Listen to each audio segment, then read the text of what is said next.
Hello friends, good morning friends. ఈరోజు అయితే నేను టిఫిన్కు ఉగ్గాని చేశానండి. మా పెద్దవాళ్ళకైతే ఇక్కడ ముద్ద చేశాను.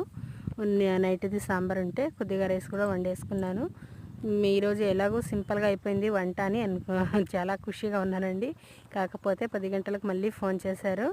శనగిత్తనాలు వేయడానికైతే ఇప్పుడే వచ్చాము, ఎత్తుకొని రమ్మని చెప్పారు. నేనైతే ఇప్పుడు మళ్ళీ అన్నము చారు ముద్ద అన్నీ చేయాలంటే లేట్ అవుతుంది కదా అని చెప్పేసి కలర్ రైస్ అయితే చేశానండి, లెమన్ రైస్. నేను మా రెండో బాబు అయితే ఎత్తుకొని వెళ్ళాము స్కూటీలో. అక్కడైతే రోడ్డు పక్కనండి మా చేను చూపించాం కదా మొన్న అయితే. ఇక్కడైతే తినడానికి మా పెద్దయ్య అరిటాకులు కోసుకుంటున్నారండి.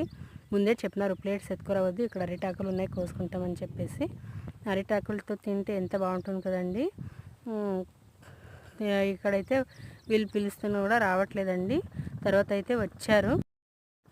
మా బాబు వడ్డిస్తా అన్నాడండి అందరికీ అన్నం తినడానికి. నేనైతే వడ్డివ్వలేనని చెప్పేసి జస్ట్ వెళ్ళాను అంతే చేను దగ్గరికి తన జట్లో. మళ్ళీ వచ్చి అరిటాకు మిగిలాయండి అరిటాకులు. అవైతే నేను ఇంటి దగ్గరికి ఎత్తుకొచ్చి బుర్గుగారిని చేసింది ప్లస్ లెమన్ రైస్ రెండు ఉంటే పెట్టుకొని కూర్చున్నానండి. చాలా రోజులు అయింది కదా నేను కింద కూర్చొని అన్నం తిని, చాలా హ్యాపీగా అనిపించింది అది అరిటాకులతో తినడము. ఫ్రెండ్స్, ఈ వీడియో నచ్చితే లైక్ చేయండి. నాకు సపోర్ట్ చేయాలనుకుంటే కేజీటీ మంజుల వ్లాగ్స్ని సబ్స్క్రైబ్ చేయండి. Thank you for watching.